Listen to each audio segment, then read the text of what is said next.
This is St. Vincent's Health Talk, a video magazine with the latest news and developments from St. Vincent's Health Services. In this edition, as always, we start with safety first by highlighting employees who have volunteered to serve as safety coaches. We will feature our recent magnet designation, introduce our new 3D mammography technology, and learn about a new program that will benefit both patients and employees. At St. Vincent's, we're investing in the future and working hard to be the hospital of choice for patients, associates, and physicians.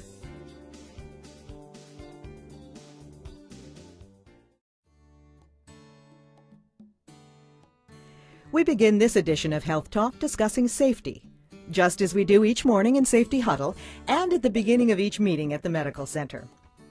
One of the elements of being a high-reliability organization is to reward and recognize our safety coaches. So in this episode of Health Talk, we recognize Lisa Mariani, Clinical Coordinator of Respiratory Care. Lisa explains what it means to be a safety coach. I was really excited to be selected to be a safety coach, and just because I think it's important not only for the safe care of our patients, but for the safe care of our employees. Just to ensure that frontline clinical people and frontline workers of the medical center are safe, practicing safe habits, also utilizing their tools that are in our toolbox, because it's shown that when we utilize our tools, they work. We attend huddle every morning at 8:15, and then we write down, we take notes, and we post those notes in a binder. It's called our Huddle Happenings, and it's really interesting to see how that one sheet that we developed in our department has been utilized in different areas of the medical center. So that's great, and the staff goes to that binder, because especially the evening shift and the night shift, so that they see what has been happening at the medical center. And especially when there's increased census, we try to increase our staff to kind of cover the areas so that we're still delivering safe, quality care to our patients.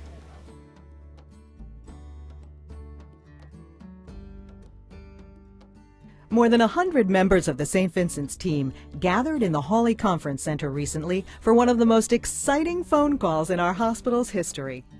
With staff members on the edge of their seats, the announcement finally came that St. Vincent's Medical Center has been named the only hospital in Fairfield County and one of only 3 hospitals in Connecticut to achieve current magnet recognition from the American Nurses Credentialing Center. Magnet Program Director Deborah Owens did an outstanding job of leading the massive project. Deb Owens. When we heard that day, as we were sitting in Hawley and the room was filled with probably about 150, 175 nurses, physicians, transporters, food and nutrition people, everybody you can imagine was represented there. I was very, very overwhelmed, and I think tears came to my eyes immediately. That was my first reaction, because it was just a culmination of a very long journey. And knowing that we will continue our journey, because once you receive a magnet designation, it never ends. Every 4 years we need to continue with the entire process all over again. So I was ecstatic that we had achieved this, and I truly appreciate the team that I've worked with along our journey to get to this end point. The magnet recognition is the highest national honor for nursing excellence, the gold standard for nursing practice, and recognizes healthcare organizations that demonstrate excellence in nursing services. With this achievement, St. Vincent's Medical Center joins a select group of 396 healthcare organizations out of nearly 6,000 in the country. Although they cited examples of excellence across the whole hospital, evaluators emphasized as factors in the decision our interdisciplinary approach to caregiving, our stroke program, the opportunities for bonding between moms and babies developed in our family birthing center, and the decrease in congestive heart failure readmissions recently demonstrated. Although a nursing designation, all employees can take pride in the magnet recognition. Senior Vice President, Chief Operating Officer, Chief Nursing Officer, Dale Danowski. In my heart, when I think back to how did we get this award, first of all, it's such a coveted award. It's such a small number of hospitals that get it. In addition, the standards have gotten much tighter. It's been harder and harder for individuals or individual organizations to get it, especially on the first try. And so, as proud as I was, I actually questioned, how is it that we were so successful? And I have to believe it's the culture. You know, we talk about what a family culture it is. We talk about the fact that our patients and families are at the center. That showed. It showed to all of our appraisers. It showed in every interview. It came across both in the document that we submitted, but it really came across in the 4-day site visit. The pride that the nurses displayed, that they felt, it was just too real. It was very palpable. And honestly, I think that's what set us apart. I think they saw the heart and soul. They told us during the closing. They saw the heart and soul of nursing practice here in an organization that really worked well as a team.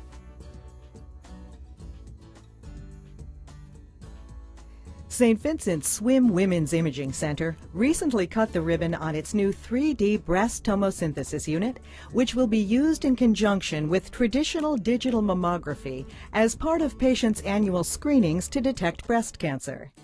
The new technology allows doctors to examine breast tissue one layer at a time rather than as a flat image by converting digital breast images into a stack of very thin layers or slices. These slices are then built essentially into a 3D mammogram. Women's Imaging Center Medical Director Dr. Kelly Harkins. It benefits the patient because the screening mammogram is limited by the 4 views. Now we can see more of the breast tissue in thinner slices, allowing us to pick up even smaller cancers than we could see previously on the standard 4-view mammogram. So it's allowing for us to find the tumors earlier and actually have better patient outcomes. Breast tomosynthesis is now considered best practice in the field of mammography, as it can more readily detect the subtle signs of early cancer in women with dense breasts or other anatomic conditions. The new unit eliminates the need for patient callbacks following inconclusive mammography studies by 40%. It also lessens the number of anxiety-producing false positive results that sometimes occur, and which typically need to be followed up with biopsy, a more invasive procedure.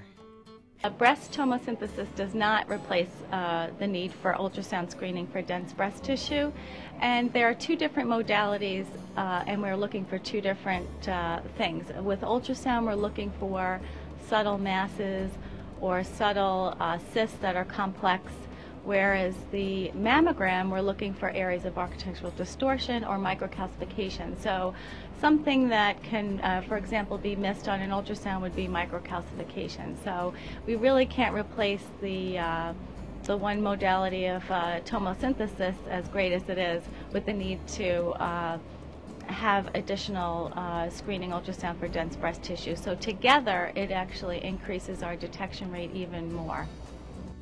The new technology, recently FDA approved, was made possible through the generosity of our benefactor, Elizabeth M. Freem.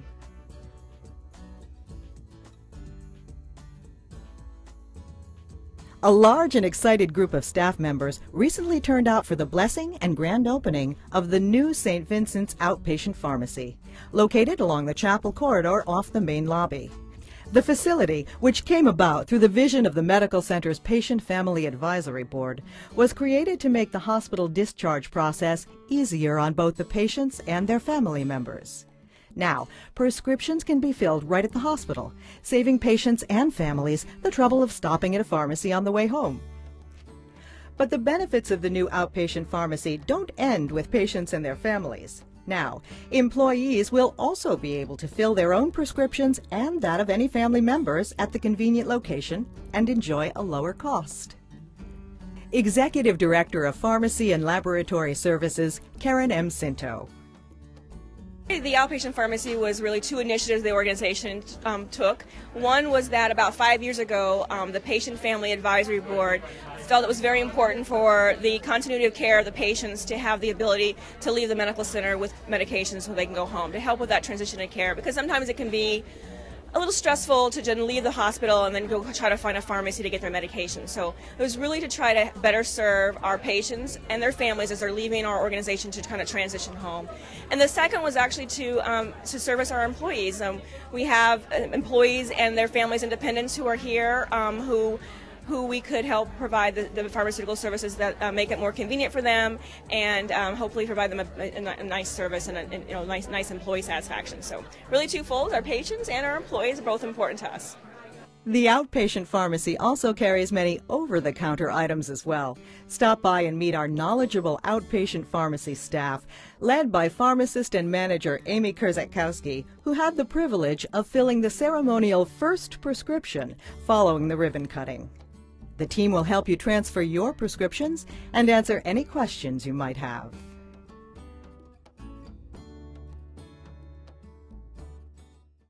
St. Vincent's employee Alita Martinez, a recent Values Recognition Award winner, had the honor of being highlighted in a video created for broadcast at the Ascension Health National Convocation held this fall.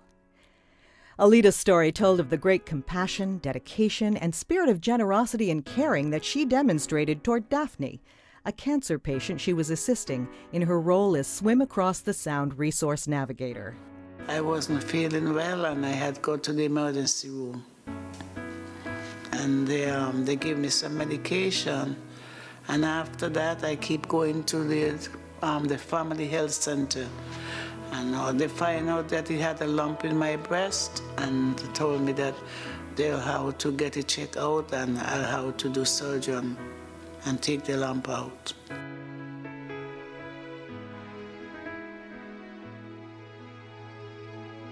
I met Daphne in June of 2011. She was undergoing radiation treatment for breast cancer. And when I met Daphne, she was very shy, very quiet, and little by little I got to know her, and I got talking to her, and I found out that Daphne was staying with a family member, and she was sleeping on a couch and paying rent for sleeping on a couch. We were staying with my family. I wasn't comfortable there. The first time I met with the leader is when I came to the hospital. I was speaking to her till I got a new apartment, and all what I had was a bed, and I need some help, so she wanted to try to give me some help.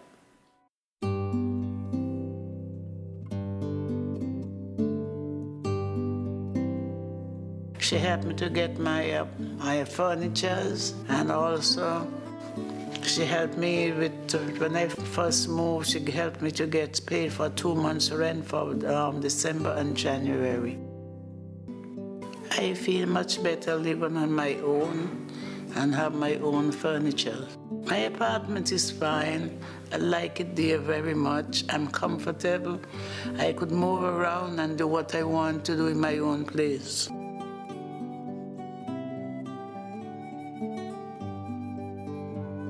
Daphne has affected me in many ways. I am a mother of 4, and the father of my children passed away 2 years ago of cancer. And in my time of need, I didn't realize all the things that were available. And to be able to help someone that was in a similar situation as myself, it just, I can't explain the feeling. With Daphne, she is part of our family here at the Swimmer. The little bit of help that we've given her has created a long-lasting relationship. And I think that as far as she continues to come here, whether she comes here or not, she'll take the city bus down to pay her cable bill, and she'll come here and see me. And that says a lot. Daphne is now cancer-free and returns to St. Vincent's for follow-up visits and to keep in close contact with her friend Alita.